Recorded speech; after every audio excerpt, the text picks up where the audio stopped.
નમસ્કાર દર્શક મિત્રો, આજે આપણી સાથે આપણા સૌના લાડકા અને પોતાના ધુઆધાર વિશ્લેષણ માટે જાણીતા વરિષ્ઠ પત્રકાર, તંત્રી, વિશ્લેષક, જેટલા એમ વિશ્લેષણો લગાડીએ તેટલા ઓછા છે એવા જગદીશભાઈ મહેતા સાહેબ આપણી સાથે જોડાયા છે. સાંપ્રત વિષયને લઈને તો ઘણી વાતો કરી છે એમની સાથે. થયું કે લાવો આજે જગદીશભાઈના જીવનમાં ડોક્યુ કરીએ. થોડી શંકા હતી કે સાહેબ આ કહેશે કે ના કહેશે, પણ એમણે તો એ જ સરળતા, એ જ સરળતાથી મંજૂરી આપી દીધી. એટલે હવે પ્રશ્નો પૂછવાનો આપણો વારો છે, જવાબ આપવાના એમણે છે. અને મને ચોક્કસ ખાતરી છે કે એમાંથી આપણને પ્રેરણાદાયક અને ઉપયોગી બંને વસ્તુઓ મળી રહેશે. દર્શક મિત્રો, મહેતા સાહેબના જીવન જર્મનને મેં થોડી ઘણી જોઈ, ક્યાંક એમનો એકાદ ઇન્ટરવ્યુ પણ સાંભળ્યો. નાનપણમાં અંધારી રાત હોય, આકાશમાં તારાના ચાંદરણા ખીલ્યા હોય, એવા સમયે ખુલ્લા આકાશ નીચે સુતા સુતા માની પાસેથી પરીકથાઓ સાંભળી હતી. અને ત્યારે વિચાર આવતો કે આવું હોતું હશે, કઈ પરી બધું ધારે કરી શકે તો આપણે પરી કેમ નથી બની જતા. પણ એ માં હતી ને આપણે આવા બધા ઓડિટ કરવા જઈએ તો વાર્તા નાખે, એટલે સાંભળી લેતા હતા કે આવું હોય. પણ પછી જેમ જેમ ઉંમર વધતી ગઈ એમ લાગ્યું કે ના, આવું પણ જીવનમાં પણ આવા પલટાઓ આવતા હોય છે. એક મહેતા સાહેબ અમને આત્મકથા લખવા શીખવાડવામાં આવતું ગુજરાતીમાં. એટલે અમારા ગુજરાતીના શિક્ષક બહુ વર્સેટાઇલ માણસ હતા, એટલે એમને સ્ટાન્ડર્ડ પંક્તિઓ શીખવાડી નાખેલી કે કોઈ પણ આત્મકથા આવે, ફાટેલા જોડાથી માંડીને થોડી પાંજરાપોળમાં મૂકી આવેલા બળદ સુધીની, તો આ લાઈનો તો શરૂઆતમાં લખી જ નાખવાની એમ. અને લાઈનો એવી હતી કે સુણો મારી જીવન કથની, સાહસોત્સાહ કેરી, એમાં કેવા વિપુલ પલટા, પ્રારબ્ધના ભરેલા, રંગે તેમાં જીવન સગળું, સુખ કેરા સુરંગો, તે સામે જો નજર કરશો દુઃખ કેરા તરંગો. આ અમને આત્મકથા લખવાની જે તાલીમ મળી એના ભાગરૂપે સ્ટાન્ડર્ડ પંક્તિઓ શીખવવામાં આવી હતી. આપનું જીવન પણ અનેક પલટાઓથી અને રોમાંચક ઘટનાઓથી ભરપૂર છે. કેવું લાગે છે આપને અત્યારે, આજે જયારે આપ પાછું વાળીને આપ જુઓ છો? સૌરાષ્ટ્રના એક નાનકડા ગામડામાંથી મુંબઈ જવું, મુંબઈથી પાછા આવવું, કેટલીક કૌટુંબિક મુશ્કેલીઓમાંથી પણ પસાર થવું, એ પછી રાજકોટ જવું, અને રાજકોટમાં જેને ખરેખર કહી શકાય અર્પણ મૌલા સ્ટાઇલથી કે નોકરીની જરૂર હતી છતાં તંત્રીને એમ કહ્યું કે મારો પગાર હું નક્કી કરીશ, તમારે નક્કી કરવાની જરૂર નથી, તમે જે આપશો. એટલે એ વખતે કોઈક દિલદાર માણસ મળી જાઓ રાતે 2 વાગે, એ તમને 100 રૂપિયા ઓછી ના આપે, 60 રૂપિયાનું ઘડિયાળ લાવવાની ના પાડે. અને પછી ત્યાંથી આપ એક અત્યારે સેલિબ્રિટી સ્ટેટસ સુધી પહોંચ્યા છો. આપે ગાંધીનગરમાં પણ પત્રકારિતા કર્યું, રાજકોટમાં કર્યું, સંદેશ સાથે રહ્યા, અનેક મુકામો પર આપના પદચિહ્ન અંકિત થયેલા છે. તો આ જગદીશ મહેતા જે આજે છે એને કેવું લાગે છે અત્યારે? સરજી, પેલા તો એક લીટીમાં કહું તો આખી જર્ની જે છે એનો એક બીજ મંત્ર શું છે સાહેબ, કે ગમે તે ન મળે ને તો મળે અને ગમાડો, વાત થાય પૂરી. આપણે જે ગમે, આપણને જે ગમે, ઈચ્છિત હોય એવું ફળ ન મળે, ગમે તે ન મળે, તો જે મળે એને ગમાડો. સાહેબ, એમાં હું આપની સાથે સંમત નહીં થાઉં. જી, આપે મળે એને નથી ગમાડ્યું, આપે પથ્થરમાં પાટું મારીને પાણી પેદા કર્યું છે. જે માણસના ગજવામાં 120 રૂપિયાની કુલ મૂડી સાથે રાજકોટ આવ્યો હોય એ માણસ જો નોકરી આપનાર તંત્રીને એમ કહી શકે કે પગાર મારો હું નક્કી કરીશ, તમે કામ જુઓ, એ સાહેબ ગમાડ્યું નથી. તમે ફરજિયાત જે આવ્યું એને સ્વીકાર્યું નથી, અને એટલે કદાચ આપ જગદીશ મહેતા છો.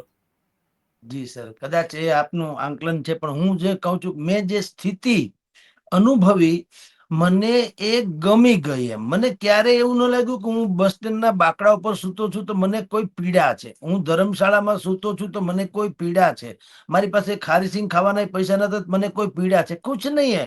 તમે અમને આવો જ જોઈ શકો જેવો અત્યારે જુઓ છો. મને જેટલા લોકો રાજકોટમાં 30 વર્ષથી ઓળખે, 35 વર્ષથી, મને બધા કહે છે કે સાહેબ ગમે તે ગણો તમે આવા ને આવા જ હો છો એમ. એટલે મેં તમને કીધું કે મને જે સ્થિતિ મળી ભગવાને દીધી, ધારો કે, તો મેં કીધું કોઈ ફરક નહીં. અલબત્ત જબ पर्दा नहीं, जब कोई खुदा से बंदों से पर्दा કરના ગયા. તો હું એમ કહું છું સાહેબ, જો પેલા તમે જેમ કીધું એમ એક મારો કોન્ફિડન્સ હતો કે હું તમને ઉપયોગી થઈને મારું જે છે વળતર માગીશ, હું માથે પડીને નહીં માગું. પણ હવે અજાણ્યા વ્યક્તિઓ હોય છે તો તમે કરવાનો સમય તો જોઈએ. એટલે દરેકને હું મારી ઓફર કહેતો. જ્યારથી મેં આપને મારી જર્નીની વાત કરી, ગામડા ગામથી હું શરૂ થઈને આવ્યો, પીપળવા પ્રાચી પાસે રહેતો તો. પીપળવા ગામ છે મારું, પ્રાચીની બાજુમાં. 100 વાર કાશી 1 વાર પ્રાચી, એમ કહેવાય છે પ્રાચી વિશે. ત્યાંનું એક પીપળવા ગામ છે, ગામડું ગામ છે, કોળી વરણ છે. ત્યાંથી અમે ઉના અમારી જ્ઞાતિની બોર્ડિંગમાં ભણ્યા. પણ ત્યારે ગરીબી તો ચરમસીમા હતી જ હતી, ખેર બધી વાતો. પણ મને કોન્ફિડન્સ સાહેબ એવો હતો કે મને ખ્યાલ હતો કે શિષ્યવૃત્તિ ત્યારે મળતી હતી કે સારા ટકા લઈ આવે તો એને શિષ્યવૃત્તિ એટલે કે લવાજમમાં બધી માફી મળે. તો અમે તો માફીમાં જ ભણ્યા એમ કહો તો હાલે. એટલે જે જર્ની અત્યાર સુધીની છે તો સાહેબ ઉતાર ચડાવ દુનિયાના આવ્યા, એમાં કોઈ શંકા નહીં. પણ મને સાચું કહું સાહેબ, મને થાક અને હતાશા એ બે વસ્તુને હરાવવાની બહુ મજા આવે સાહેબ. એને હરાવવું એમ, ભલે ગમે તે આવે. દુનિયામાં એમ લાગે કે હવે ગયા સાહેબ, વાત થઈ ગઈ પૂરી, હવે બેઠા થઈએ કેમ નથી. પણ મને કોઈ સમસ્યા છે ને એટલી મોટી નથી લાગતી જેટલો મને વિશ્વાસ પરમાત્મામાં ને આપણા સ્વયંમાં હોય કે ભાઈ ખેર બધા ઉતાર ચડાવ તો આવ્યા કરે. અરે રઘુનંદન પ્રભુ શ્રી રામને જો 14 વર્ષ વનવાસમાં જવું પડતું તો આપણે તો સામાન્ય માણસ છીએ, તો દુઃખ ભૂખ તો આવ્યા કરે. દુઃખ ક્યાં ચીજ હોતી હૈ. અને બીજું કે કોઈ વળગણ ન રાખો. આજે ઠીક છે, બધી જ સુવિધાઓ છે સાહેબ, ન કરે નારાયણ, અને કદાચ આ બધું વયું જાય, ફોર એક્ઝામ્પલ, કોઈ ફરક નહીં. અલબત્તા શું ફેર પડે? નાગ કાચળી ઉતારે એમ ઉતારી શકાય. ભાઈ જગતમાં કોઈ કઈ લઈને આવ્યું નથી ને લઈને ગયું નથી. મને એક ભાઈ અમારા હરસુર ગઢવી, અમારા આદર્શ હાસ્યકાર છે, એની વાત કરતા મને બહુ ગમતી. ઈ કે તમે આ પૃથ્વીમાં આવ્યા તો તમે પોતાના પગ ઉપર હાલીને આવ્યા? આપણે કીધું ના. તમે અહીંથી જવાના એ તમે હાથે તમારા પગે? તો કીધું ના, અમે હાલીને જવાના નથી. તો તમે હાલીને આવ્યા નથી, હાલીને જવાના તો હું હાલી મળ્યા છો. બહુ સારી વાત કહી સર. આપણે બહુ સાચી વાત કહી. દર્શક મિત્રો સમજવા જેવું છે કે આપણે કશું લીધા વગર આવ્યા છીએ, કશું લીધા વગર અહીંથી જવાનું છે. આપ જુઓ તો બાળક જન્મે છે ત્યારે એને પહેલું સ્નાન બીજું કોઈ કરાવે છે. એને જે કપડાનો ટુકડો, બાળોતિયું જેને કહીએ છીએ, એની કોઈ બ્રાન્ડ નથી હોતી, કોઈ ખરીદી લાવે છે. અને એ બાળોતિયાને ગજવું નથી હોતું. વિદાય થાય છે ત્યારે કફન કોક ખરીદી લાવે છે, છેલ્લું સ્નાન કોક કરાવે છે. કફનની કોઈ બ્રાન્ડ નથી હોતી અને કફનને ગજવું નથી હોતું. એટલે આખી જીવન યાત્રા, જેમ મહેતા સાહેબ કહે છે, બે ગજવા વગરના, બ્રાન્ડ વગરના, કોકના પૈસે ખરીદાયેલા કપડા, એના વચ્ચેની યાત્રા છે. આટલું જે માણસ સમજે છે એને ક્યારેય કોઈ વસ્તુનો ડર લાગતો નથી. એ ફિકરની ફાંકી કરીને ફાંકી જાય છે. મહેતા સાહેબ પણ ફાંકી ગયા છે. બસ સાહેબ, આપણે આ જે સંઘર્ષો આપે કર્યા, આટલો લાંબી આપની કારકિર્દી, એમાં કેટલાક પડાવો ચોક્કસ આપને યાદ રહે, ટર્નિંગ પોઈન્ટ જેને કહેવાય. તો એવું શું આપની યાદગીરીમાં ઉપસે છે કે આ મારું ટર્નિંગ પોઈન્ટ હતું. અહીંયા આ ટર્નિંગ પોઈન્ટ હતું. આ ગમ્યું, આ નહીં ગમ્યું. સરજી ગામડા ગામમાંથી આવેલો અને હું ઉનામાં ભણ્યો, 8-10 ધોરણ ભણેલો છું. પછી સીધો મુંબઈ ગયો વાયા જુનાગઢ સ્વામિનારાયણ મંદિરમાં 2 વર્ષ મારા મામા રસોયા હતા, એટલે મને ત્યાં પણ રહેવાનો મોકો મળ્યો નિઃશુલ્ક. પણ ખાધું પીધું ને ભગવાનની આરતી પૂજા કરી સ્વામિનારાયણ ભગવાનની. એને બાદ ત્યાં રણછોડરાયજી ત્રિકમરાયજી, એ મારા જેવડી અત્યારે હું જેવડો છું એવડી મૂર્તિઓ છે રણછોડરાય ત્રિકમરાયની. અને એને ચંદનના વાઘા ઉનાળામાં પહેરાવવાના અને એની પૂજા અર્ચના કરવાનો. અમે બ્રહ્મચારી હતા એટલે બ્રહ્મચારીનો અમારા ગુરુ હતા કેશવાનંદજી, એ બ્રહ્મચારી હતા એટલે અમે ત્યારે છોકરા આવ્યા નાના, તો બ્રહ્મચારીને એમ કે આ કામ કરે ને અમને એમ કે કઈ ખાવાનું મળે. આમાં ભગવાન તો બધા હાવ સાઈડમાં હતા. અમને ત્યારે એવી ખબર હતી કે ભગવાનની પૂજા ના અંતે અમને એમ થાય સારું ખાવાનું મળે ને બ્રહ્મચારીને એમ થયું કે છોકરા છે કામ કરે. પણ 2 વર્ષ એવું બધું કર્યું અમે. તમને કહું સાહેબ, કોઈ માને ન માને, મેં પડદા બંધ કરતો ને મંદિરમાં, ભગવાનને ભોગ ધરાવાય પછી પડદા બંધ કરે એટલે ભગવાન જમી લે એમ, ને પછી પડદા ખોલવાના હોય. પડદા બંધ કરું હું ભગવાનને કેતો કે ખાઈ લ્યો, આ સમાજ નહીં હેખે ખાવા દે. આગળી પડદો ખોલી એટલે હે ભગવાન મને આપી દો, મારા દીકરાને પાસ કરી દો, કોક કે મને કલેક્ટર બનાવી દો, કોક કે મારું કરજ માફ કરી દો, કોક કે મને ફરાણું કરી દો. તમને હક નહીં લેવા દે, નિરાતે ખાઈ લ્યો ભાઈ સાહેબ, અને બેહી જાવ મારી યારે. કીધું ખાવું હોય તો ભગવાનનું નામ લ્યો, કીધું ખાઈ લ્યો, ને ત્યાં સમાજ નહીં જીવા દે. આવી ડાયલોગ મસ્ત કરી. અમે 2 છોકરા હતા, એક શાંતિલાલ કરીને છોકરો હતો, એની સાથે આવી ખાલી હસી મજાક કરતા હતા. પણ ટર્નિંગ પોઈન્ટ જે તમે કહો છો તે કે મુંબઈમાં, ત્યાંથી જુનાગઢ પછી અમે લોકો મુંબઈ ગયા ત્યારે મારી ઉંમર 16-17 વર્ષની હતી. મુંબઈ ગયો. મુંબઈ તો MJ માર્કેટ, મૂળજી જેઠા માર્કેટમાં, કાપડ માર્કેટમાં હું નોકરી કરતો હતો, મજૂર ગુમાસ્તાની જેમ. એ બધું સમજ્યા. પણ મને વાંચનનો જરાક શોખ હતો, એક તો હતો અનાયાસે, ખબર નહીં કે મારી અજ્ઞાનતાની ચરમસીમા. આજે કોઈ નહીં માની લે કે આપણે જ્ઞાની છીએ, આજે છે, પણ તે દિવસે અજ્ઞાનતા દેખી ઢાંકી ઢકાઈની એવી હતી. તમે માનશો સાહેબ, હું એમ માનતો તો મને એક વિચાર આવ્યા કરે કે કોઈ છાપામાં લખ્યું હોય પ્રતિનિધિ દ્વારા, બરાબર, રાજકોટ તારીખ 100 મને એમ લાગે દુબઈ થી માંડીને દીવ સુધીના સમાચાર આ પ્રતિનિધિ લખી પહોંચતો ક્યારે હશે. એ તો હવે આ લાઈનમાં આવ્યા પછી ખબર પડી કે હજારો હોય. મને એમ થાય કે આ બધું કેમ થતું હશે, એક માણસ કેટલી જગ્યાએ પહોંચીને લખી શકતો હશે, કેમ થતું હશે. એવું મારું અજ્ઞાન હતું, કારણ કે એની પ્રોસેસની ખબર નથી, છાપાની કે મેગેઝિનની પ્રોસેસની ખબર નથી. પણ વાંચવાનો અતિશય શોખ. મારો 900 રૂપિયાનો પગાર હતો તો 1200-1300 રૂપિયા છાપાનું મારું મહિને બિલ થતું. હું MJ માર્કેટમાં નોકરી કરું, પછી બાજુમાં ભુલેશ્વર છે મુંબઈમાં, ભુલેશ્વર. એ ભુલેશ્વર વિસ્તારમાં અહીં સૌરાષ્ટ્રમાંથી બધા ફ્લાઇટમાં છાપા આવે, ફૂલછાપ ઇત્યાદિ. તો આપણા ગામના સમાચાર જોવા હોય તો ઓબ્વિયસલી ફૂલછાપ જ જોવું પડતું જે તે સમયે. એટલે એ સાંજના 4-5 વાગે ફૂલછાપ આવે. હું ફૂલછાપ અમારી ઓફિસ હતી જ્યાં નોકરી કરતો હતો, ત્યાંથી દોડીને જાઉં ને બાજુમાં હતું ભુલેશ્વર, તો લઈ આવતો વગેરે. પછી જન્મભૂમિ પ્રવાસી મેં બંધાવેલું, ત્યાં એ જ ફૂલછાપ ગ્રુપનું જ આવે, જન્મભૂમિ પ્રવાસી છાપું આવે છે, એ મેં બંધાવેલું.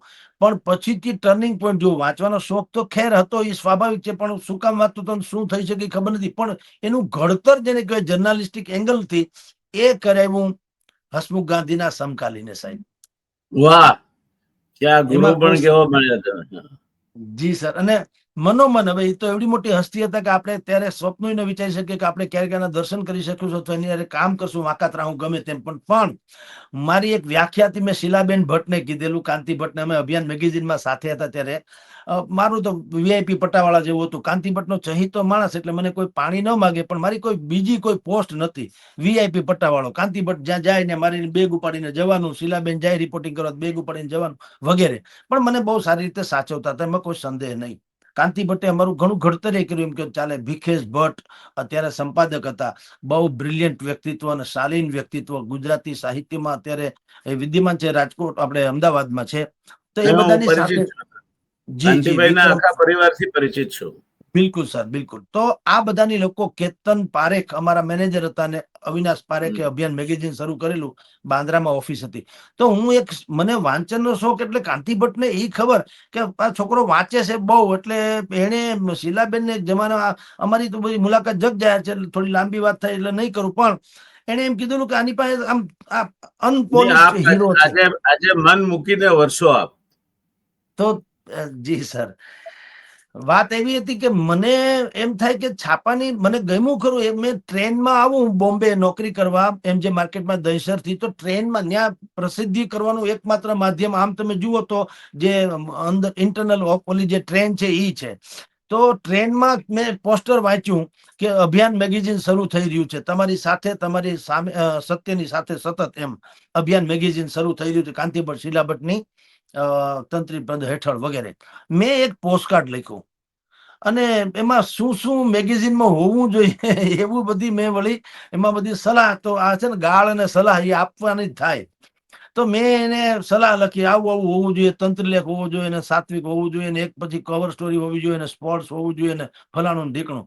તો એને પોસ્ટકાર્ડમાં બીજું કાંઈ નહીં, મારી સલાહ બલા તો ઠીક, પણ એને એમ લાગ્યું અક્ષર કમસે કમ સારા છે આના, બહુ મારા અક્ષર પ્રમાણમાં સારા થતા હતા.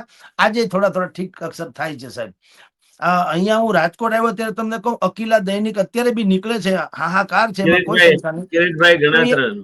જી સર. તો મેં મારા હાથે લખેલું કાયદેસર છપાઈ ગયું છે એમને, એની પ્રિન્ટ બનાવીને, કમ્પોઝ કરવાની જરૂર નહીં. એટલા સારા અક્ષરે હું લખું કે ઉપર હેડિંગ પેટાડિંગ કરીને એવું લખું તો એમ કોલમની જેમ જ લખાય. તો એવું પણ છપાયેલું છે અક્ષર મારા અક્ષરે જ.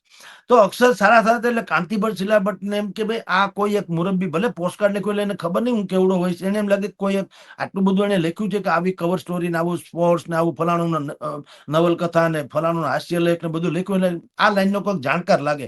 એટલે એને મને એવડું મોટું કવર લખ્યું મોકલ્યું, ફોરવર્ડિંગ લેટર વાળું, અને એમાં શક્તિ પબ્લિકેશન પ્રાઇવેટ લિમિટેડ નું. અને મારી જ્યાં હું નોકરી કરતો હતો 900,000 રૂપિયામાં, ત્યાં મને એ કવર આવ્યું મારા નામ જોગ.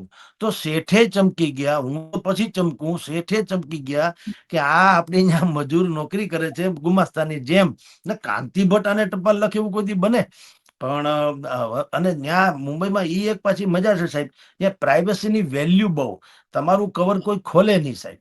જુઓ, ઈ પણ શેઠિયા આપણા માલિક હતા, ધારે તો ખોલી નાખે. જો આપણે ભલે કઈ છુપમ છુપા નહીં હોતા, પણ એટલી તો ખરી ત્યાં. તો હું આવ્યો એટલે મને એને પેલા તો રહસ્યમય રીતે પૂછ્યું કે ભાઈ જગદીશભાઈ તમે શું છુઓ નામ? મેં કા આવા કઈ વિચિત્ર પ્રશ્ન પૂછો? તો કે તમે કાંતિભટ્ટ તમને ઓળખે? મેં કીધું ઈ ન ઓળખે, હું ઓળખું. ઈ થોડા ઓળખે. એમ તો હું નેલ્સન માંડેલાને ઓળખું, પણ ઈ થોડા ઓળખે. એટલે કાંતિભટ્ટને તો હું ઓળખું, પણ ઈ ન ઓળખે. કીધું ઈ સમજ્યા આવે એમ. તો કે એમને ઈ તમને પત્ર લખે ને એવું બને? તમને પત્ર લખે? મેં કીધું મેં પત્ર તો ઈ ક્યાંથી લખે ભાઈ સાહેબ? મેં લખ્યો તો એક વખત પત્ર, કીધું આ મેગેઝિન કઈ એનું શરૂ થાય છે એટલે મેં લખેલો, પણ હવે ઈ બધું છોડો. કીધું સાહેબ મને કઈ સમજાણું નહીં કે હું કેવા જઈ રહ્યા છે. પછી એને મને કવર બતાવ્યું કે આ તમારા નામ જો કે કવર આવ્યું, કાંતિભટ્ટ શીલાભટ્ટે મોકલ્યું. અરે કીધું બને કોઈ દી? અરે કે જુઓ થોડો વાંચ્યું, તેમાં લખ્યું હતું કે મુરબ્બી શ્રી જગદીશભાઈ, એને તેમ કે હું કેવડું હોઈશ, તમારો પત્ર મળ્યો, સુઝાવ બધા મળ્યા ને બધું ઠીક છે, તાત્કાલિક તમે કાંતિભટ્ટને મળી જાઓ. તો સાહેબ હકીકતે મને એમ થયું કે કોકે છે ને આ મારી જે ગાંડ પણ છે વાંચવાનું, એટલે કોકે મસ્કરી કરી. પણ કાંતિભટ્ટ કઈ એવડા મોટા આપણને કઈ પત્ર લખી નહીં, આપણને ખબર. એટલે મેં ઈ વાતે કોઈને ન કરી, આમ છુપાવી રાખ્યું કવર, ઘરે વાત ન કરી કે ભગવાન બચાવે વળી ઠઠ્ઠા મસ્કરી ન થાય.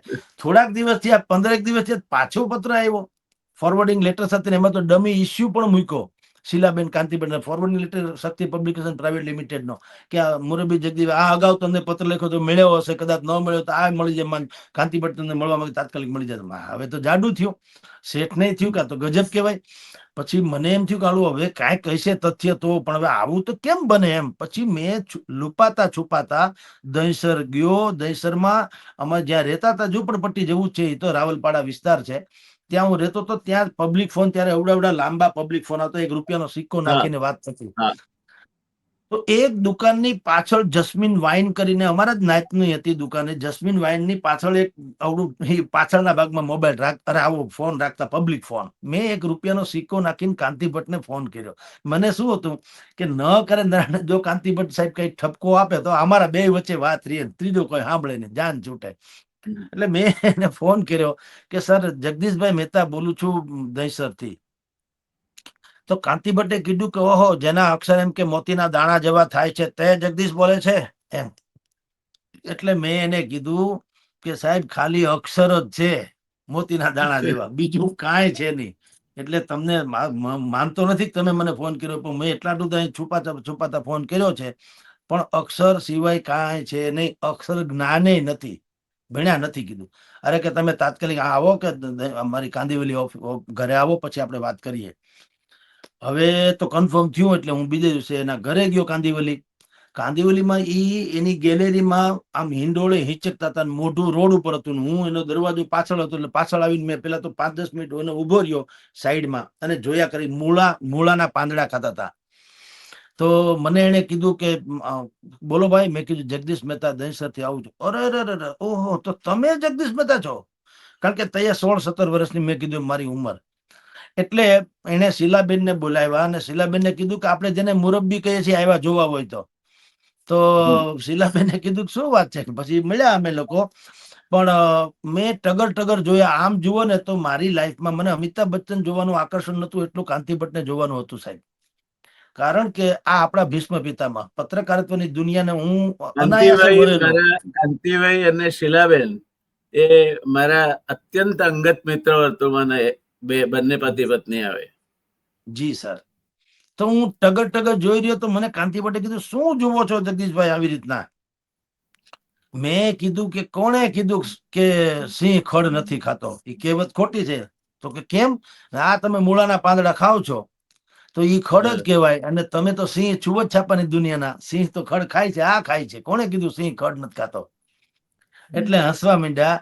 અને પછી એને શીલાબેન ને કીધું કે ધીસ ઇઝ એને ભાષા અંગ્રેજીમાં કહ્યું, પણ એ કે આ અનપોલિશ્ડ હીરો છે, આપણે એને કંઈક પોલિશ કરીશું. મને કે તમે એને મને કીધું કે આને તાત્કાલિક બાંદ્રા ઓફિસે મોકલી આપો, આજથી નોકરી શરૂ. પણ મેં તું નામ ઠામ ઉંમર અભ્યાસ ક્યાં રહ્યો એ બધું પછી પગાર ટાણે નક્કી કરી લેવું, તમે નોકરી કરો વયા જાવ ને કે. એટલે હું બાંદ્રા, એવી રીતે મારી જર્ની ટૂંકમાં જર્નલિઝમમાં શરૂ થઈ. યુથ પોઈન્ટ જેને કહેવાય ને, એ અભિયાન મેગેઝિન થી શરૂ પહેલું થયું. પછી ટર્નિંગ તો પોઈન્ટ આવ્યું. બિલકુલ સર, કે ત્યાર નહીં તો હું સ્વાભાવિક જ હોત, કાપડ માર્કેટમાં હતો ને વાત થઈ ગઈ પૂરી. કદાચ નોકરી કરતા તો એમાંથી બધી કઈ કાપડના ધંધા બધામાં કે નોકરી વધારે કરતા હોત, બીજું કશું ના હોત. પણ વાંચનના શોખને કારણે યુટર્ન આવ્યો ને અભિયાન મેગેઝિનમાં આવ્યો. અભિયાન મેગેઝિનમાં આવવાથી મેં આપને કીધું તેમ કે ચંદ્રકાંત બક્ષી થી માંડીને આ બધા જ લોકોની સાથેનો અમારે પછી શું થયું, હું તો વીઆઈપી પટ્ટાવાળો, એટલે લેખ લેવા જવો, લેખ દેવા જવો, ચેક લેવા જવો, ચેક દેવા જવો, આવું બધું માટે થઈને મારે જવાનું થાય. એટલે એ પ્રમાણે અમારી જર્ની શરૂ થઈ.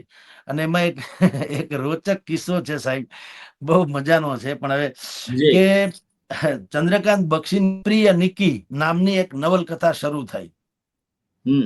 પ્રિય નિકી. હવે બક્ષી સાહેબ હોતા હે, અને આપણે અમે વાંચીએ નવલકથા. ખરેખર મારો વિષય નહીં. મને છે ને અપ્રાસંગિક કે કાલ્પનિક વાતો નથી ગમતી. મને નક્કર વાતોમાં રસ. તમે મને 1 કરોડ રૂપિયાનું ડીલ કરો ને મારી સાથે, MOU, હું એને ન માનું. તમે એક દાંતણ પર મને રોકડું દાંતણ આપી દો તો હું માનું કે દાંતણ. કોલગેટનું તમે મારી ડીલ કરો, ડીલની કોઈ કિંમત નહીં. હું એટલે નવલકથા આમ મારો સબ્જેક્ટ નહીં સાહેબ. હું કોઈ દી વાંચું પણ નહીં, કારણ કે મગજની ઉપજ હોય લેખકની. નો ડાઉટ ઘણી સારી પણ હોય ને પ્રેરણાદાયી હોય ને બધું હવે થોડું થોડું સમજાય છે. પણ હું એમ માનું એના કરતા નક્કર વાત વધુ સારી. તો પ્રિય નિકી શરૂ થઈ. હવે એ બધી એના જેવી કથાકાર હોતા હતી, એ બધું એરપોર્ટ ઉપર એના બધા જે પાત્રો હતા એ એરપોર્ટ ઉપર હેલો હાય કર્યા કરે, ગુડ બાય કરે. પણ હજી ટેક ઓફ નથી થતું. 1-2 એપિસોડ વયા ગયા તો ટેક ઓફ થાય નહીં, કશું થાય નહીં, આમ તેમ. એટલે અમારે ઓફિસમાં એવી ચર્ચા થઈ, અમસ્ત થઈ, આમ જનરલ ટોકમાં, જેમ ઓફ ધ રેકર્ડ કહેવાય એમ, કે હવે આમાં કઈક ગ્લેમર બળે કે કઈક ખૂન બળે, રોમાંચ બળે, કે ક્યાંક કોઈકનો ખૂન થાય, રેપ થાય, ફલાણું થાય, કઈક એવું થાય રોચક બળે તો એમ કે નવલકથા ઉપડે. આવી એક વાત થઈ હતી. હવે એ વાત થઈ, મેં સાંભળ્યું હતું કે હું તો ચેક લેવા દેવા જાઉં ને લેખ લેવા દેવા જાઉં, કે એટલે કે જો તને વાત કરવાની તક મળે જગદીશ તો સેજ કેવું. એટલે કેવું એટલે આમ ન કેવું, હું તો મારી કોઈ વેલ્યુ નથી, પણ એમ કે કઈક કેવું કે સાહેબ આવી વાત થતી, કદાચ ન કરે નારાયણ એમાંથી કઈક ફણગો ફૂટે અને સારી આમ કન્વર્ટ કરી નાખે ભાષામાં તો હશે કીધું. હવે આ છે ને એક દૂતાવાસ જેવું કામ હતું, કે સંબંધો કથળે નહીં છતાં વાત પહોંચાડવાની. અને પાછી આપણી કોઈ વેલ્યુ નથી. હું તો સિમ્પલ પટાવાળો હતો, પણ ગયો ત્યાં. હું તો સાહેબ વરલીમાં રહેતા હતા ચંદ્રકાંત બક્ષી સાહેબ. તો ત્યાં ગયો, બેઠો, રોજની જેમ મને બેસાડો, બેસ જાય આમ તેમ. બેઠો એમ કે હું લખી લઉં, કાંઈ વાંધો નહીં સાહેબ, તમે લોકો મારે ઉતાવળ નથી, તમારો લેખ લખીને જવાનું હોય છે. પછી મને કે મેં કીધું સાહેબ, હવે એને તો કઈ વાત કરી નથી બક્ષી સાહેબે, તો એટલે મેં કીધું કે સાહેબ હાલે છો જમાવટ તમારી આ નવલકથા બહુ વ્યવસ્થિત હાલે છે કીધું, આમ બધા લોકો બહુ ચર્ચા કરતા હતા. એટલે એને કીધું શું ચર્ચા કરતા હતા, એટલે મેં કીધું ના ના સાહેબ એમ કહેતા હતા કે ભાઈ બક્ષી સાહેબ નો જલવો દેખાય છે ને આમ ને તેમને. આવું તો મેં ખોટે ખોટી વાત કરી અમસ્તી, આમ તમને આમ સમો બાંધવા હતું, સમજો ને. પછી મેં કીધું કે એમ કહેતા હતા બધા તંત્રી વિભાગમાં કે હવે તમે જોજો 2-3 એપિસોડ થઈ ગયા ને, હવે તમે જોજો આ ટેક ઓફ થશે, કાં કોઈકનું મર્ડર થશે, કાં ક્યાંક રહસ્યમય ઘટના બનશે, ક્યાં કોઈક રોમાંચ આવશે, કે એવું એવું થશે. એમાં બક્ષી સાહેબ સમજી ગયા કે આમાં ટીકા થઈ હતી, એમ નવલકથાની ટીકા થઈ રહી છે, પ્રશંસા નહીં. ભલે આને ગમે એમ વાત કરી, એટલે મને કે સાચું બોલ, કોણ શું બોલ્યો તો. અરે મેં કીધું ભાઈ સાહેબ અમારી નોકરી જાય, એવું કાંઈ છે નહીં, એક ઔપચારિક વાતોમાં આવ્યું આવું. લોકો કહેતા હતા બધા તંત્રી વિભાગમાં બેઠા હતા દિગ્ગજો કે હવે આમ થશે, કે ના ના મને વર્ડ્સ ટુ વર્ડ્સ કે કોણ શું બોલ્યો તે. અને ભાઈ મરાણા તો મેં કીધું કે ના ના આમ વાત થઈ, બેને આમ કીધું, કાંતિ ભટ્ટ સાહેબે આમ કીધું, ભીખેશ ભટ્ટ સાહેબે આમ બોલતા હતા, હસમુખ બારડ તો પછી આવ્યા હતા, એ પણ આમ કહેતા હતા. આવી ચર્ચા થઈ હતી કે હવે આવું થશે. એટલે મને કે એ લોકો એમ કહેતા કે હજી હવે આવું આવું મારે ટેક ઓફ કરવું પડે એમ. એ સાલાને કહી દઉં લખવું જ નથી. અરે મેં કીધું ભાઈ સાહેબ તો મારી નોકરી, તમારું ખાલી મારી નોકરી જાય કે મને આવડ્યું નહીં કઈ કેતા. એટલે હવે સાહેબ, ઈ જાળમાં જાવ. અરે મને ચંદ્રકાંત જી બક્ષી માટે મેં એમના 5 પુસ્તકો રિલીઝ થયા એ એક સમયે હું મુખ્ય મહેમાન હતો. ચંદ્રકાંતભાઈ મારા ખૂબ સારા મિત્ર, અને કાળા ઘોડા પાસે ખૈબર છે ને, એમાં આ ચંદ્રકાંત બક્ષી એક કાંતિ ભટ્ટ ના આવે, બાકીના બધા હરીન્દ્રભાઈ દવે, ચંદ્રકાંત બક્ષી, હરકિશનભાઈ ક્યારેક આવે, રમેશ પુરોહિત, આ બધા અમારી તિખળ ટોળી જામે ત્યાં. ચંદ્રકાંત બક્ષી મને કે મારા વિશે શું કહેવું છે ત્યારે? મેં કહ્યું સાહેબ તમારા વિશે ચંદ્રકાંતભાઈ શું કહેવાનું, આપ તો પૂર્ણ પુરુષોત્તમ સ્વરૂપ છો. પણ મેં કહ્યું એક વસ્તુ મેં જોઈ છે તમારી ખાસિયત. મને કે શું? મેં કહ્યું તમે કોઈને પ્રેમ કરો તો એટલો બધો પ્રેમ કરો કે ગુંગળાઈને મારી નાખો, અને કોઈની દુશ્મની કરો તો જનોઈ વટ ઘા મારીને મારી નાખો. મરવાનું તો તમારી હાથેની સંબંધમાં નિશ્ચિત હોય છે, કઈ રીતે એ મેં કીધું પસંદ કરવાનું રે. મને કે આવું ચિત્ર છે. પછી આ તો લાઇટર ટોનમાં કહું છું, બાકી I am one of your very avid reader. મજા આવતી. બિલકુલ સર. એટલે પછી એને મને કીધું કે આ બધા સલાવને શું ખબર પડે એમ કે કોણ છે ને મારે શું કરવું એ નવલકથાના પાત્રોમાં, એ મને સમજાવશે ને. આવતી થોડી ટીકા ટિપ્પણ કરી, થોડા ગુસ્સે થયા, તાઢા પડ્યા, મેં આમ તેમ. પછી મને કે અચ્છા એ જે રીડર એમ કે બાળક તું કે તને કેવું લાગે? હવે હકીકતે મેં તમને પેલા કીધું, હું નવલકથાનો માણસ જ નહીં, મને કલ્પનાની જગતમાં ક્યાંય રસ નહીં, હું નક્કર વાતમાં માનનારો. પણ હવે બક્ષી સાહેબે કીધું એટલે મેં કીધું ને, રાજદૂત થઈને તમે જાઓ ને તો થોડું ઘણું રેફરન્સીસ હોવા જોઈએ. એટલે મેં એમ હા, તો મેં કીધું કે સાહેબ નાના મોઢે મોટી વાત. હવે મારું તો શું આવે કઈ, પણ અમે તો વાંચીએ, આપને બહુ વાંચીએ છીએ નો ડાઉટ. એટલે મને તો એમ લાગે છે કે પ્રિય નિકીથી બીજી પેરાલિસિસ આલેખાઈ રહી છે. પેરાલિસિસ નામની નવલકથા બક્ષી સાહેબની બહુ જ પોપ્યુલર નવલકથાઓની એક છે, પેરાલિસિસ. તો મેં કીધું મને એમ લાગે છે કે આ પેરાલિસિસ આલેખાઈ રહી છે એમ. તો એને ઓહો મને કે બહુ કરી, તારા જેવા રીડર્સ ને આટલી ખબર પડે, અને આ કહેવાતા માંધાતાઓ અમારી ટીકા કરે છે એમ કે આમ ને તેમ, ચા પીને જાજે બાય દીવે. મેં કીધું સાહેબ કાંઈ ખીજાતા નહીં. અરે મને કે તું ગભરામાં. મને કે અચ્છા બાય દીવે તું ત્યાં શું કરે? મને કે મેં કીધું સહન.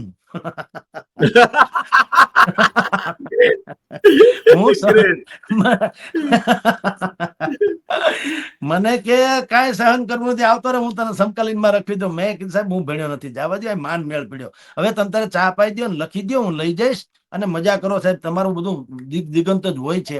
આ તો બધું ઓફ ધ રેકર્ડ વાતો હોય ને, બહુ માઇન્ડમાં નહીં લેવાની, નહીતર અમારા જેવા નાના માણસો પૂછાઈ જાય. એમ કરીને ટૂંકમાં હાલતું હતું. હું કિચન કેબિનેટનો માણસ, અભિયાન મેગેઝિનમાં પણ. એટલે બધી જે પોલિસી લેવલની વાતો થતી હતી એમાં મારી હાજરી તો હોય ને હોય જ, કારણ કે છૂટકા નહીં એના જેવું હતું. પણ કાંતિ ભટ્ટ શીલા ભટ્ટને વાંચી પછી તો પ્રત્યક્ષ રોજનું થયું. શીલાબેને રિપોર્ટિંગ કરીને આવે, કાંતિ ભટ્ટ સાહેબે રિપોર્ટિંગ કરીને આવે, અને પછી મારી નજર સામે ટેબલ પર બેસીને લખતા હોય, આ છે તે છે. પછી એક વખત મેં શીલાબેનને કીધું કે બેન હવે એક કહું આપને, કાંતિ ભટ્ટ સાહેબ જેવું તો કોઈ થાય નહીં, હકીકત છે. પણ તમે અત્યારે જે રીતે, અમે ત્યારે છે ને જ્ઞાતિ વાઇઝ બધું લખતા હતા, કપોળ વાણિયા, ફલાણા, બ્રાહ્મણો વગેરે વગેરે. એટલે એ કાસ્ટમાં આપણું મેગેઝિનનું પણ સર્ક્યુલેશન થાય વગેરે. મેં કીધું આપણે જે અત્યારે સિરીઝ શરૂ કરી છે જ્ઞાતિ વાઇઝ લખવાની અથવા તો કોમ વાઇઝ લખવાની કે જાતિ વાઇઝ લખવાની, તો મને હવે એટલો આમ કોન્ફિડન્સ તો છે સાહેબ કે તમે મને બેન જો કંઈક ચીંધો તો ઈ લખી તો હાકું એમ કમસે કમ હાવ વાંચેબલ તો બને, હાવ એમ રફ થાય એવું નહીં, એટલો કોન્ફિડન્સ. મને કે ભલામણ શું વાત કરું એ ખબર પડે છે. અરે મેં કીધું તમે અજમાવી લ્યો ને, આપણે ક્યાં છાપી નાખ્યું.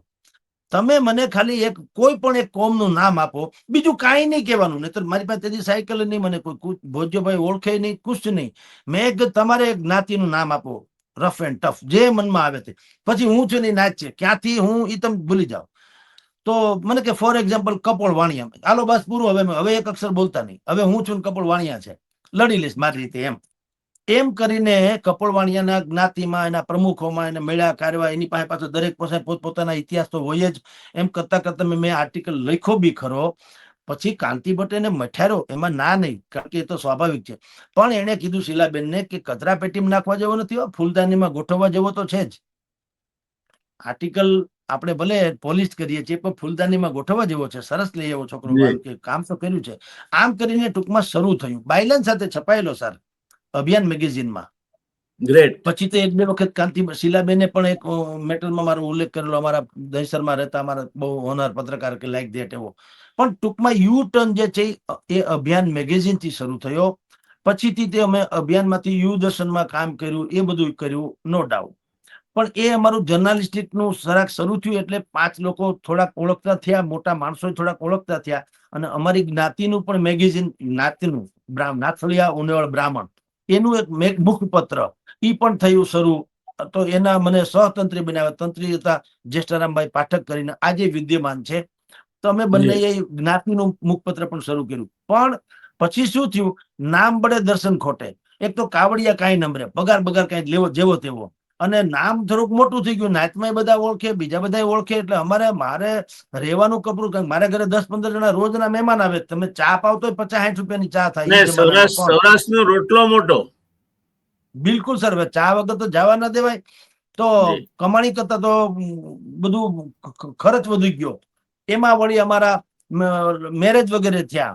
હવે ત્યાં બોમ્બેમાં હવે તો તૂટ વધવા માંડી, ઓર ભયંકર કે પહોંચવું કેમ. એટલે મેં અમારા જે તે સમયના પરિવારને કીધું કે ભાઈ સાહેબ, આપણે ત્યાંથી અહીંયા આવ્યા કમાવા, પણ હવે તમે જાણો છો આ બધા મને ઓળખે ને આ તે ચા પાણી ફલાણું ઢીકણું, કોકના હગાઈ નાતરા કરાવવા ને એવું બધું કામ જે થાય છે એમાં ખરપાઈ જઈએ ને આગળ નહીં આવીએ તો વાંધો ન હોય તો અમે પાછા દેશમાં જ. હવે આને દેશ કે છે, નહીં તો આ આપણું જ છે. પણ અમારે ત્યાં અમારી નાતમાં એવું કહેવાય છે, મુંબઈમાં બધા જ લોકો માટે પ્રખ્યાત શબ્દ છે, દેશમાં જઈએ એટલે વતનમાં જઈએ એમ.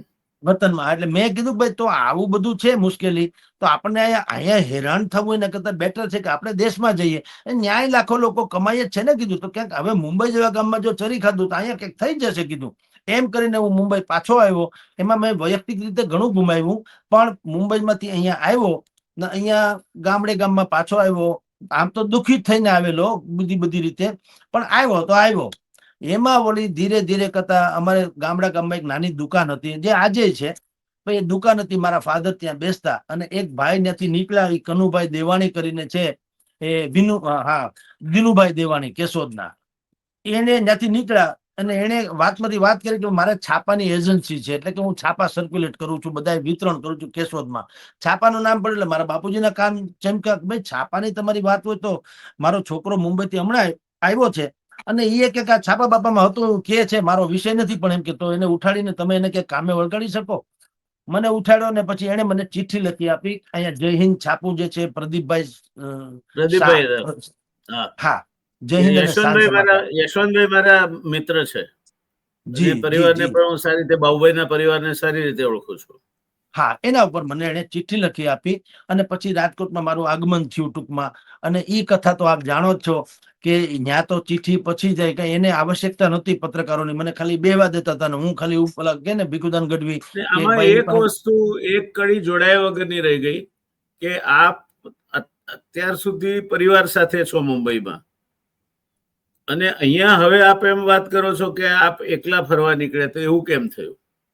ના, એકલા નહીં, પરિવાર સાથે જ છીએ. ત્યાં મારું આની પહેલા જે મેરેજ મારા થયેલા, તો મારા પરિવારજનોને એમ કે ભાઈ દેશમાં પાછું જવું એ સારું નહીં, હતા મુંબઈમાં લગ્ન થયેલા.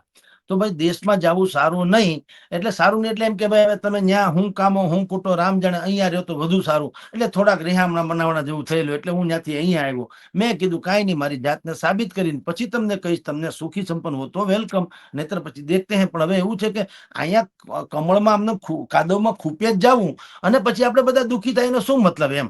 એટલે હું ત્યાંથી એટલે એકલો આવેલો. એ પણ એક મહત્વનું ટર્નિંગ ગણાય આપની જિંદગીમાં. આ જી નિર્ણય સર, લેવો એટલો સરળ નથી. જ્યારે એનું જે કઈ થોડું ઘણું પણ ત્યાં તમે પ્રાપ્ત કર્યું હતું અને કાંતિ ભટ્ટ જેવા સિદ્ધહસ્ત પત્રકારની સાથે કામ કરવું, ભલે તમે જે કેપેસિટીમાં હોય પણ એ ડેઝિગ્નેશનને બાજુમાં મૂકીને નિકટના માણસ તરીકે શીલાબેનના ને કાંતિભાઈના ઉપસવું એ નાની વાત નથી. એટલે એક લેવલે આપ પહોંચ્યા હતા એને આપે છોડી મૂક્યું અને પાછા ઘરે પહોંચ્યા અને ઘરેથી પાછા આ ચિઠ્ઠી લખાઈ અને પાછા પ્રદીપભાઈ પાસે પહોંચ્યા. હા, અને ત્યાં પણ મેં કીધું તેમ પ્રદીપભાઈ ને ન્યા તો હું તો સામેથી ગયેલો, એને આવશ્યકતા હતી નહીં. 2-4-5 દિવસ બેસવા દીધા પછી સમજ્યા, પણ પછી આવશ્યકતા નહોતી એટલે કોઈ છૂટકો બી નતો. હવે રજળતા રામ થયા વળી પાછા. અને મેં કીધું તેમ મારું તો આગમન જ પહેલે દિવસે બહુ ડેન્જર થયેલું. અહીંયા રાજકોટમાં આવ્યો, અમે લોકો બહુ ગરીબ હતા, તો એક થેલામાં મારી બાઈએ શાક અને પૂરી એટલે સૂકી ભાજી અને પૂરી એ આપી. થેલો મામાનો ઓલો લાંબો કવિ લોકો પહેરે ને આમ મોટો ડબલ થેલા જેવો હોય ને એવો થેલો હતો. એ મામા પાસેથી ઉછીનો લીધેલો, બેગે હતી નહીં. તો એ થેલામાં 2 જોડી 3 જોડી કપડા હતા અને મોટું નેપકિન હતું અને ટુવાલ હતો અને આ ખાવાનું હતું. 120 રૂપિયા રોકડા આખા ગામમાંથી ભેગા કરીને મારા ફાધર એને જ્યાંથી અનુકૂળ પડે ત્યાંથી લઈને મને મોકલેલા. હવે 120 રૂપિયા લઈને આવ્યો અહીંયા રાજકોટમાં ને રોજે રોજ દરેક પ્રેસે જાઉં કે ભાઈ આ નોકરી મારે જોઈએ છે. અમે એવડું મોટું લેટરમાં લખેલું, મારો આટલો એક્સપિરિયન્સ છે, આવા મેગેઝિનોમાં મેં કામ કર્યું હોવાનું કહેવાય છે, તમે પૂછી શકો છો એમ. પણ હવે ત્યારે કોઈની આવશ્યકતા નહોતી તો કોઈ શું કરે, એટલે કોઈએ આપણે બહુ ટૂંકમાં નતો મેળ પડ્યો એમ. હવે કરવાનું શું, એટલે રોજે રોજ દિવસ તો કાઢવા જ પડે. મારી પાસે મૂડી 120, એથી બીજું કાંઈ નહીં. એટલે ₹2-2 રૂપિયાની ખારીસિંગ ત્યારે તો જાજી આવતી નો ડાઉટ, પણ ખારીસિંગ લઈ લો એટલે પાણી પીવા થાય એટલે વાત થાય પૂરી. અને સુવા માટે થઈને પેલા મને ખબર નહીં, તો એક મેં ગેસ્ટ હાઉસ, મને કોકને મેં પૂછ્યું ભાઈ સુવાનું હોય તો ક્યાં જાવ, એ કે આ રહ્યું બસ સ્ટેશન ની પાછળ ગેસ્ટ હાઉસ. ત્યાં ગયો તો મને કે સુવાનું, મેં સુવું છે 70 રૂપિયા 60 રૂપિયા 50. અરે કીધું મરી જાવ તો ભાઈ સાહેબ 120 તો મુદ્દલ છે, તો હુવામાં ધંધા કાવડિયા છે. અરે કીધું ભાઈ હુવામાં શું ભલામણ, અહીંયા કીધું ઓહેરી જવું છે તમારું, ત્યાં હુઈ જાય, હવાર હોય જાય. એનાથી અનાયાસે બોલાઈ ગયું. એ કે આ કઈ ધર્મશાળા છે તે એવી રીતે હુરાવી દો મફત જેવામાં. તો મેં કીધું ધર્મશાળા એટલે ઈ હું વળી, તો કે આ રે બાજુમાં પટેલ ધર્મશાળા છે, એ કે બસ સ્ટેશન ની પાછળ. ત્યાં 2-5 રૂપિયામાં હુરાવે. આ તો ગેસ્ટ હાઉસ છે, તો અમુક રીતના ભાવ. એટલે ભાગશાળી ભાઈ તમે આ બોલી ગયા, ધર્મશાળા હું મને ખબર નથી. તો મેં કીધું વળી તો હવે ત્યાં હોય જાવ, નહીં આગળ મારે 50-100 રૂપિયા વયા જાય. હવે હું ધર્મશાળામાં ગયો હુવા, તો ત્યાં પૂછ્યું તો ત્યાં એક ટિકિટ બારી જેવું અને બાપા બેઠા હોય કે ભાઈ બોલો 3 રૂપિયામાં નીચે હુવાનું છે, 2 રૂપિયામાં, અને 5 રૂપિયામાં પલંગ, 2 માંથી એક જેમાં હુવો એમાં. મને એમ થયું કે ઓલો આગળ 50-100 રૂપિયા 50-60 રૂપિયા લઈ જાત અને હેરાન થાત કારણ વગરનું. તો હવે હેઠે હું, હવે તો હું સાહેબી જ ભોગવી લઉં ને. મેં કહું પલંગ જ આવવા દે, હવે તો 5 રૂપિયામાં લડી જ લઉં, બીજી વાત નહીં. તો એ પલંગ લીધો ને પલંગમાં હુવા. આખો દિવસ તમામ પ્રેસમાં ગયેલો હાલી હાલીને, કારણ કે મને જેને મોકલો તો એને તો કીધું હતું કે ત્યાં મેળ ન પડે તો બીજા બધા પ્રેસમાં જાજો, અહીંથી રિક્ષા મળી જાય. પણ રિક્ષા ન તો હતા નહીં, એટલે હાલી હાલીને ગયેલો તમામ પ્રેસમાં. એટલે એવો બધો થાક્યો તો જેની સીમાની. બાઈએ જે પૂરી અને શાક આપ્યા તે ખાઈ અને પછી 3 જોડી કપડા હતા, નેપકિન વગેરે તો 120 માંથી બાકીના રૂપિયા ખીચામાં. અને હું આમ બગલ થયેલો હતો ને, આમ મારા કાંડામાં વીટી અને હું સુઈ ગયો કે આ કોઈ લઈ ન જાય, કારણ કે ત્યાં કઈ બીજી ખબર નથી. બાજુમાં હું તો ને એને એમ કીધું, એને જોયું કે આને આમ કાંડામાં વીટ્યો છે થેલો, એટલે એને એમ કે આમાં કઈક હશે. તે હવારે હું ઉઠ્યો, બસ આમે ઉઠી ગયો ને આમે ઉઠી ગયો, થેલો લઈ ગયો. My God goodness. એટલે બધા કપડા બપડા આપણું સાચા અર્થમાં વસ્ત્રાહરણ થઈ ગયું.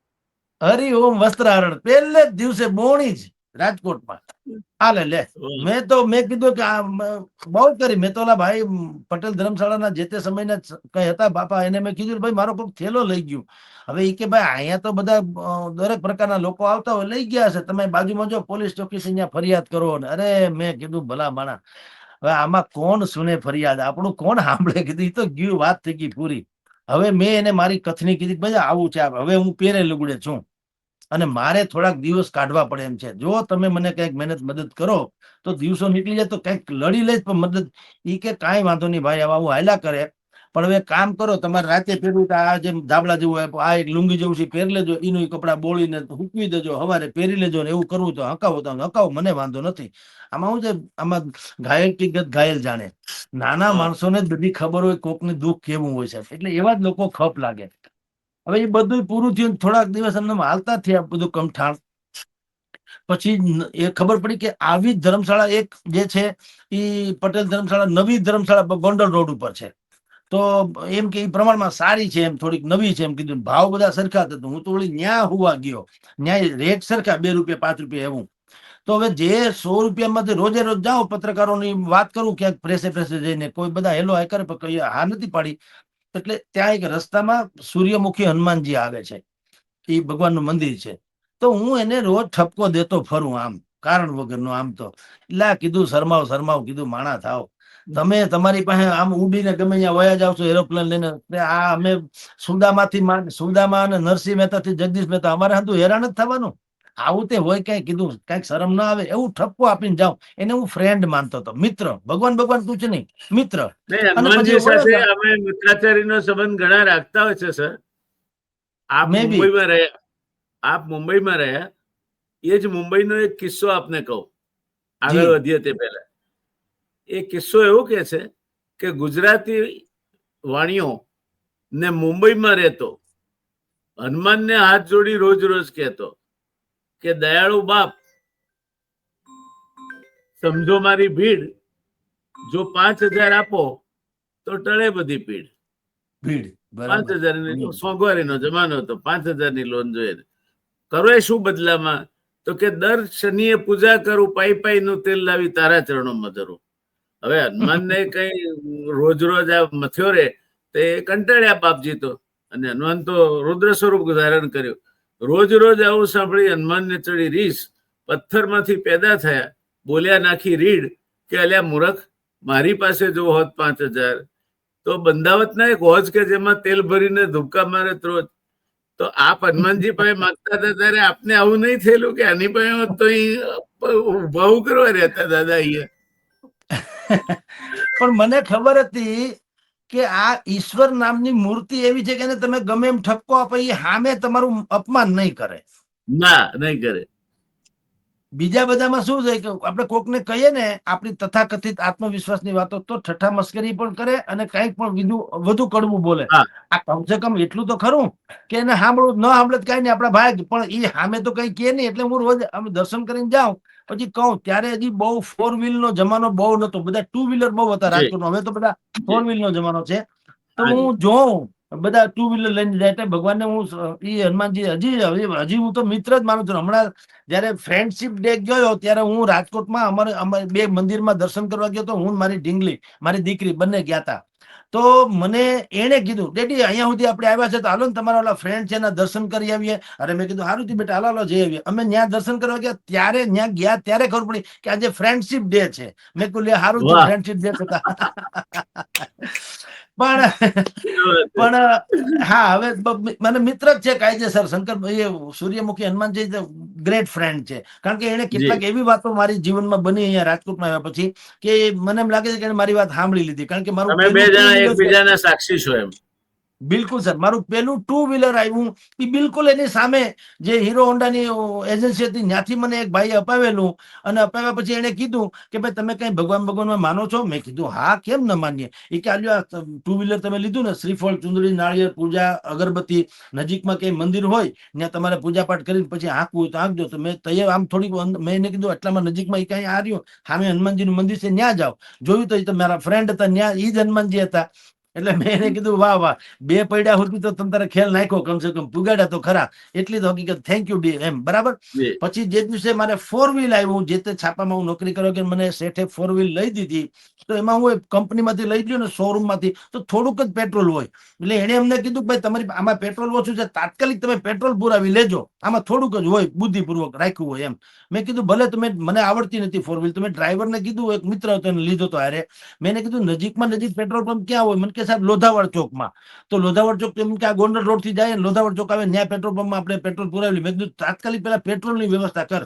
હવે અમે નીકળ્યા ગોંડલ રોડ પર, મારા ફ્રેન્ડ નું મંદિર તો આવ્યું જ હનુમાનજી નું પાછું. એટલે મેં કીધું ઉભો રાખ, આ તો ભૂલાઈ જાય છે. કહું આજ ભગવાન છે જેને મને 2 પૈડાથી માંડીને 4 પૈડા સુધીનું વ્યવસ્થા કરી દીધી. વળી જી ત્યાં જ અમે પાછા ઉભા થયા, પૂજા પાઠ કરી, થેન્ક યુ કીધું ભગવાનને, આવું તેવું.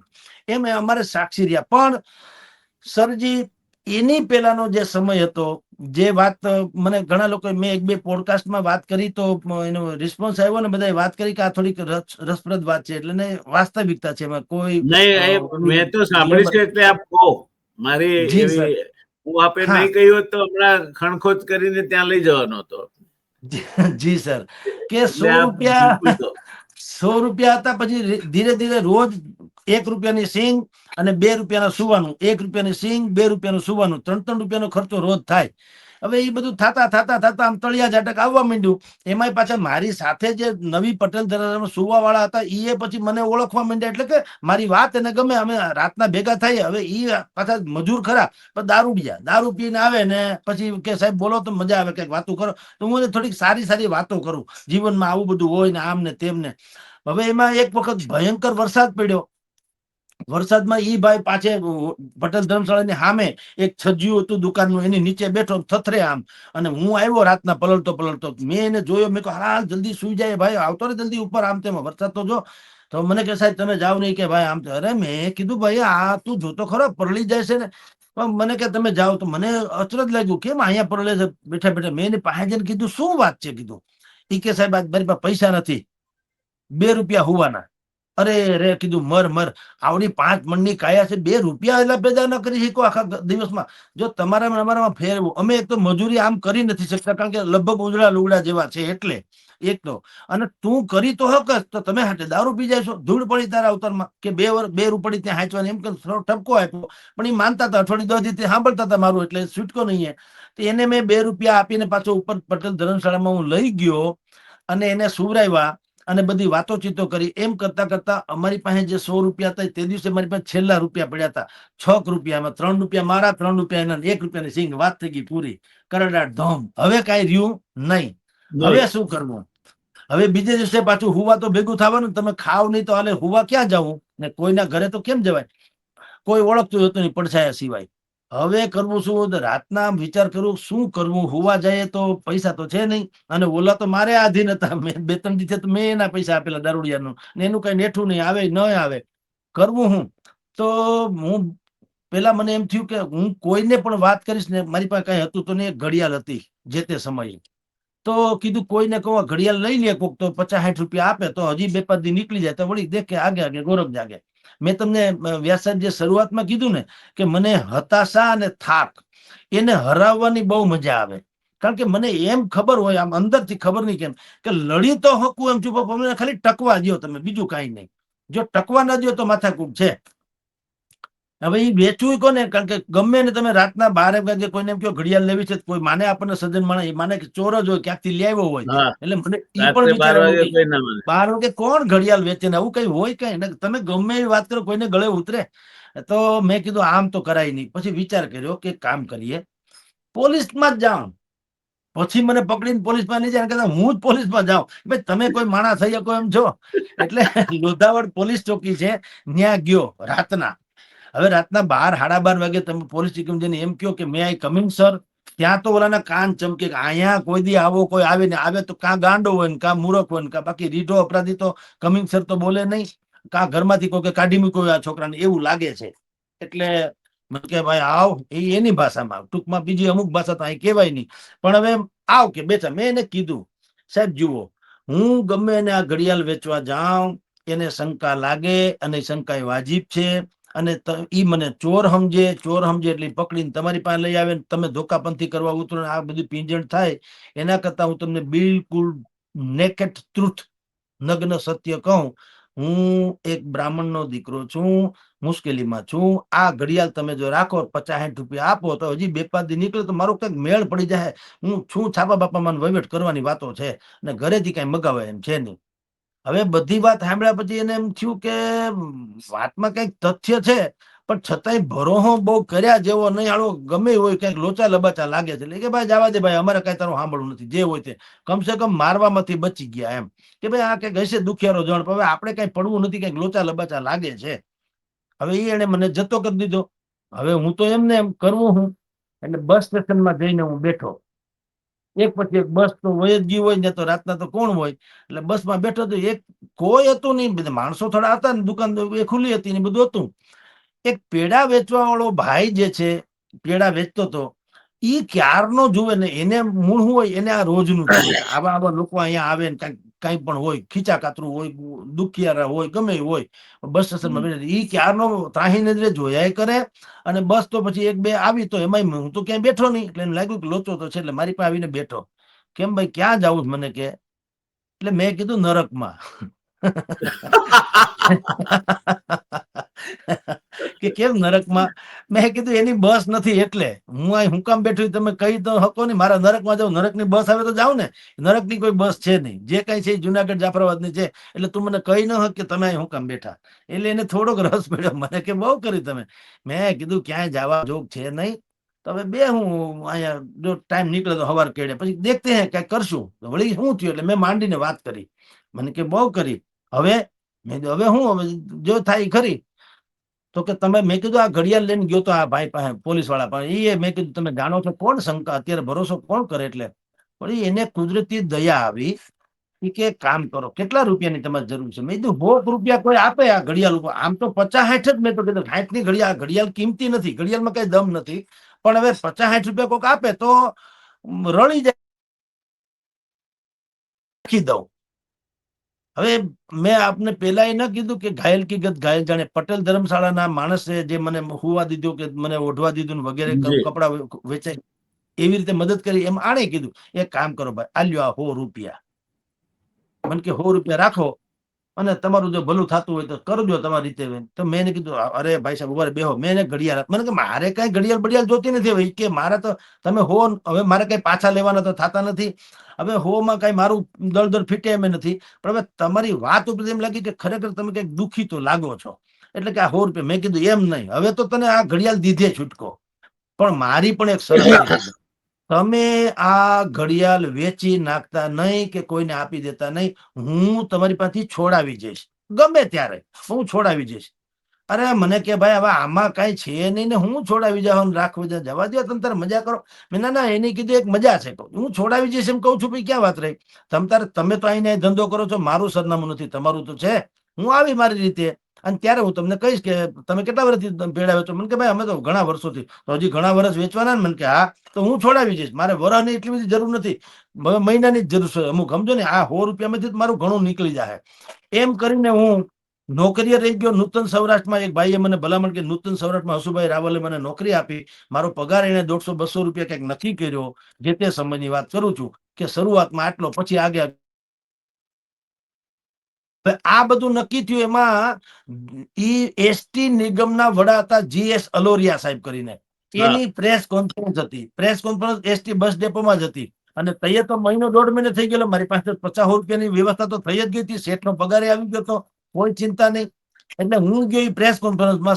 સાહેબે કીધું તું આ કોન્ફરન્સ કવરેજ કરી આવજો. હું કવર કરવા ગયો તો GS અલોરિયાની ઈ જ બસ સ્ટેશનમાં કોન્ફરન્સ હતી. એને શું કરેલું હતી, બસ સ્ટેશનના જે કોઈ સંચાલકો હોય, બસ ડેપો મેનેજર, કે જે આવા બધા ફેરિયા લોકો રોજ બસ સ્ટેશનમાં બધી ચીજ વસ્તુ વેચતા હોય, એને કીધું ભાઈ જો આજે સાહેબ આપણા એસટી નિગમના વડા આવવાના છે, એટલે તમારે અમને મદદ કરવી પડશે. આજે તમારે પેડા વેચવાનું, પાણી વેચવાનું, ડીંડક બંધ કરો. બધા અહીંયા પટાવાળા જેમ ઉભા રહેજો, કારણ કે પત્રકારો આવે છે, એને સાચવવા પડે, કાંઈ આડાવડું થાય તો માથાકૂટ થાય. એટલે તમે બધા અમારી કામગીરીમાં, ઓલા બધા આની કામગીરીમાં. પછી મોટું ટેબલ ગોઠવવામાં આવ્યું. એક અલોરિયા સાહેબ બેઠા, સામે બધા પત્રકાર, આ બાજુ અમે પત્રકાર. અને પછી પ્રેસ કોન્ફરન્સ બધી આવી, અમે વિગત લઈ લીધી. પછી કે હવે ચા પાણી નાસ્તો આપી દો પત્રકારોને. એટલે ચા પાણી નાસ્તો પીરસવા ઓલા માણસો બધા આવ્યા. એમાંનો એક માણસ એ આ પેડા વેચવા વાળો, ઈ પણ એમાં હતો. એટલે આમ મારી પાસે આવીને પૂછતા હતા કે ચા લેશો કે ઠંડુ, ચા લેશો કે ઠંડુ, ચા લેશો ઠંડુ, એમ. એટલે મારી પાસે હું વર્તી ગયો કે આ છે તો ઈ જ જણ જેને મને 100 રૂપિયા આપ્યા હતા. એટલે મને એને કીધું કે સાહેબ ચા કે ઠંડુ? એટલે મેં કીધું કે ચાય નહીં, ઠંડુ નહીં, ઘડિયાળ જોઈએ છે, ઘડિયાળ. તો ઈ કે આમ જોયું કે શું ઘડિયાળ, મેં કીધું ઓલી છે કે દઈ દીધી ઘડિયાળ. અરે મને કે હા, અરે તમે ઈ મેં હવે કઈ બોલ માં ઈ બધું લાંબી ટૂંકી પછી કરશું. જો ઘડિયાળ રાખી મારે ઘડિયાળ જોતી નથી, ત્યાં ઘડિયાળમાં કઈ દમ હતો નહીં સાહેબ, 50-60 રૂપિયાની ઘડિયાળ હતી. મેં કીધું ઘડિયાળ તો નથી જોતી, પણ યાદ છે મેં તને કીધું હતું કે હું છોડાવી જઈશ, ઈ યાદ છે? એ કે હા સાહેબ છોડાવી, તો મને યાદ આવી ગયું. કે તો બસ મેં કહ્યું 23 ના 100 રૂપિયા હતા, અત્યારે મારા ખીચામાં 200, આ 200 રૂપિયા રાખ તારી પાસે. અરે મને કે સાહેબ છોડો હવે, ઈ મારે તો કઈ જોતા તે દિવસે નતો લીધો તો હવેનો ક્યાં સવાલ છે? પૈસા નથી જોતા, તમે ટકી ગયા ભાગશાળી, મેં ટકી ગયા નહીં. ખુરશી જો જે બાકડે મને હુવા દીધો નથી, ત્યાં જો ખુરશી નાખવામાં આવીને વિનય આદરપૂર્વક પત્રકાર મહોદય કીધું કે નહીં, તો બસ હવે ધીરે ધીરે કઈક ગોઠવાય. પેલા પગથિયે ચડ્યા છીએ, પણ એ તારા 100 રૂપિયા એ મને અહીં પુગાડ્યો, એટલે આના 200 તું લઈ જ લે. અને ઘડિયાળ દેતો જ નહીં ભાઈ, ઘડિયાળ ની તો વાત જ કરી, હવે એમાં કઈ છે નહીં. કારણ કે ઈ ઘડિયાળે મારો સમય નથી બતાવ્યો, મારો દુર્ગતિ હતી ઈ બતાવી દે, મારે કઈ જોવું નથી. ભગવાન તને સુખી રાખે. આમ કરીને ટૂંકમાં અમે એમાં ગોઠવાણા, અને રાજકોટમાં ધીરે ધીરે ધીરે કરતા પછીથી નૂતન સૌરાષ્ટ્ર, ને પછી તો આપ જાણો છો, કારણ કે લખાણ મને શેઠે કીધું કે જી તમારે, હા નૂતનભાઈ હર્ષુભાઈ રાવળ હતા, મને કે ભાઈ તમારે નોકરી કરવામાં તમારી અપેક્ષા, મેં કીધું નોકરી મારે કરવી જ છે, પણ મારી 2 ડિમાન્ડ ને માગણી છે. એ કે બોલો. પેલી વાત તો એક, તમે મને ચુકારે નહીં બોલાવતા, કારણ કે હું બોમ્બે થી આવું છું. મુંબઈમાં બધા આપ તમે ન કે, તું ન માનથી કે, બોલો. આપ, હા આપ ઇધર આઈએ, આપ ઉધર જઈએ, આપ બોલાવે, એટલે માનવાચક શબ્દથી. પછી ભલે ગમે એવો નાનો માણસ હોય તો પણ. અને કોકને આપણે અનાયાસે ભટકાઈ ગયા હોય તો આપણા પગની સામે આમ કરીને કે સોરી સોરી એમ કહી દે છે. મુંબઈમાં એવી સિસ્ટમ છે. મેં કીધું સાહેબ હું 10 વર્ષ બોમ્બેમાં રહ્યો છું, ત્યાં મેં તુકારો નથી સાંભળ્યો જેવા તેવા લોકોને માવતરને વાત કરતા, તો મને તુકારે નહીં બોલાવતા, જરા ગાળ જેવું લાગે છે. એટલે આ એક ડિમાન્ડ. અને ડિમાન્ડ નંબર 2, મેં કીધું ડિમાન્ડ નંબર 2 ઈ, તમારે મને પગારનું કાંઈ કેવું નહીં ને આપવો નહીં. તો એને એમ થયું કે, તો એનો અર્થ એમ થયો કે આ કંઈક કટકટાવી પૈસા કંઈક કોકમાંથી લઈ લે, આમ તેમ વાંકાતરામાં પત્રકાર તરીકે. મેં કીધું એવું નથી સાહેબ, તમે મને જે પગાર અત્યારે નક્કી કરવાના છો, અને જે અત્યારે 200-250, ત્યાં બધાના પગાર એવા હતા, 300-350 વાળા હતા, એવા મેક્સિમમ લોકો. મેં કીધું કે તમે જે પગાર બધાને આપો છો એમાં કાંઈ કોઈનું દળદર ફીટે એમ નથી સાહેબ. સાંભળો, પગાર તમારે નક્કી નથી કરવાનો, પગાર હું નક્કી કરીશ. મારે કેટલો લેવો એ હું નક્કી કરીશ, અને તમારે દીધે છૂટકો છે, નહીં હોય તો કાઢી મૂકજો. બીજું એમાંય તમને તો ચોઈસ છે જ, કારણ કે હું જે કામ કરી બતાવવાનું છું, તમને યોગ લાગે તો પગાર બાંધજો, પછી હું કહીશ. પણ તમે કેમ નથી રહેવાનું, તમારે મહિનો દિવસ મારું જોઈ લ્યો. જી પછી હા, મને કે ઓકે. અને પછી કામ જોયું ખરું, ને પછી અમે બીજા બધાની કમ્પેરમાં થોડોક સારો પગાર મને આપ્યો ખરો. એ જી પછીથી ગુજરાત સમાચારના તંત્રી અરવિંદભાઈ ગોસ્વામી પણ મારાથી પ્રભાવિત થયા, નરેશ શાહને લઈને પ્રેસે આવ્યા. એને પણ મને કીધું તમે લખો આમાં લેખ ગુજરાત સમાચારમાં. તો ગુજરાત સમાચાર ને નૂતન સૌરાષ્ટ્ર બેમાં કોમન સ્ટોરી મારી છપાય, ઓમાં બાયલાઈન વગરની, અહીંયા નૂતન સૌરાષ્ટ્રમાં બાયલાઈન સાથે. પણ અક્ષરમાં ફેર નહીં, રસોઈ દીર્ઘય નહીં, અહીંયા છપાય ન્યાય છપાય, બેયમાં છપાય. અને એને અરવિંદભાઈએ કીધું કે એક સ્ટોરીના હું 100 રૂપિયા આપીશ. સાહેબ, મેં હું કીધું થોડીક રીતે આપને મળતો એ રીતે આવું છું કે હું આજની તારીખમાં જન્મભૂમિ ગ્રુપ ઓફ પબ્લિકેશનનો સિન્ડિકેટેડ કોલમિસ્ટ છું. એટલે વ્યાપારથી માંડી, ભૂમિથી માંડી, ફૂલછાપથી માંડી, કચ્છ મિત્ર સુધી બધા મારો એ જ બાયલાઈન બદલાય કે બચાવે છે. જી સર, બસ સર, એવું જ એક થાય મારે સર. વિનંતી આપને બીજી કરવી હતી કે મેં જે હાથમાં લીધું ત્યારે મને ખબર નહોતી કે હું કેવડું મોટું સાહસ કરી રહ્યો છું. એટલે ચમચી લઈને દરિયો ના ઓલે છે કોઈ દિવસ. આ મેં એ પ્રયત્ન કરવાનો પ્રયત્ન કર્યો છે, ને એમાં હું ફસાણો છું એ હું બિલકુલ નિખાલસતાપૂર્વક કબૂલ કરીશ. એટલે આ આપે ઓલરેડી ધાર્યા કરતા વધારે સમય મને આપ્યો છે. અહીંયા ઇન્ટરવલ પાડવો પડશે સાહેબ, બિલકુલ સર, કારણ કે બહુ આપનો સમય મને કિંમતી છે. અને મારે બધાના ફોન દર્શક મિત્રોને અન્યાય નથી કરવો, એટલે આનાથી પણ વધુ રસપ્રદ ભાગ જે આપનો છે, મેં પ્રશ્નો પણ આપને મોકલ્યા છે, એમાં હજુ આપણે ચોથા પ્રશ્ને આવ્યા છીએ. એટલે આનાથી પણ રસપ્રદ ભાગ વળી પાછું 1-2 દિવસમાં આપની અનુકૂળતા લઈ અને કરીશું. But I must compliment you sir, that you have made your way. જતા આજે એક ચાલતા યંત્રે પ્રશ્ન કહેતો જાઉં છું, જવાબ ઓલી પાલીશું કે આપ હીરાની રફ હતી તો હીરો થાય, આરસપણના પથરાને કે તમે ગ્રેનાઇટને ઘસો, સરાણે ચડાવો, તેમાં હીરો ના થાય. એટલે આપ ઘસાયા પણ છો, તરાશાયા પણ છો, કપાયા પણ છો, બધું કર્યું છે. એમાં ક્યાંક ઉઝરડાએ પડ્યા હશે. મારે હવે પછીના ભાગમાં એ ઉઝરડા ક્યાં ક્યાં પડ્યા આ પહોંચતા સુધી આપ સેલિબ્રિટી બન્યા એ દરમિયાનમાં હીરો જે ઘસાણો અને જે તળિયું મારવાથી માંડીને, પહેલ પાડવાથી માંડીને, કપાવાથી માંડીને જે પ્રક્રિયામાંથી પસાર થયો, એ જગદીશ મહેતા એ શું વેઠ્યું, શું વિડંબણાઓ વેઠી, શેમાંથી પસાર થયા, કયા પ્રકારની પરીક્ષાઓ હોય, કયા પ્રકારની પરીક્ષાઓ આપણે પસાર કરી, એ હવે આપણે આ સાક્ષાત્કારના ભાગ 2 માં જોઈશું. સાહેબ, અત્યારે આપનો ખૂબ ખૂબ આભાર. દર્શક મિત્રોને ખૂબ મજા આવશે. આપે મન મૂકીને આપ વરસ્યા છો અને મને વિશ્વાસ છે કે હજુ પણ આગળ આપણે મન મૂકીને વરસવાનું ચાલુ રાખીશું. ધન્યવાદ સર. મળીએ આપણે. નમસ્કાર. નમસ્કાર. નમસ્કાર. નમસ્કાર. તો દર્શક મિત્રો, આ હતા જગદીશભાઈ મહેતા. જગદીશભાઈ મહેતાની જીવન કથની એક સાક્ષાત્કારમાં પૂરી થઈ જાય એવું હું નથી માનતો, અને મારે મુઠ્ઠી સંકોચીને કંજૂસી કરવી નહોતી. એટલે મહેતા સાહેબને મેં વિનંતી કરી છે કે ભાગ 2 અને ભાગ 3 હજુ બીજા 2 ભાગમાં અમે મહેતા સાહેબને પૂરેપૂરા આપની પાસે રજૂ કરીશું. એ પછી પણ જેવા અગત્યના કોઈ આપણને જેમાંથી પ્રેરણા મળે, કેટલાક જીવન એવા હોય છે કે એમાંથી આપણને પ્રેરણા મળે, તો આપની સામે રજૂ કરતા રહીશું. અત્યારે હાલ પૂરતી આપના મિત્ર ડોક્ટર જયનારાયણ વ્યાસને આજ્ઞા આપશો. હું રજા લઉં છું આપની. અને જો પેલો સબસ્ક્રાઇબ ના કરાયો તો કરાવી નાખશો. શું હા કઈ કે ના કરાવી નાખશો ને? કરાવી નાખજો. એનાથી અમારો ઉત્સાહ વધે છે. તમને પૈસો લાગવાનો નથી. આવજો. મળીએ છીએ જગદીશભાઈ ભાગ 2 માં.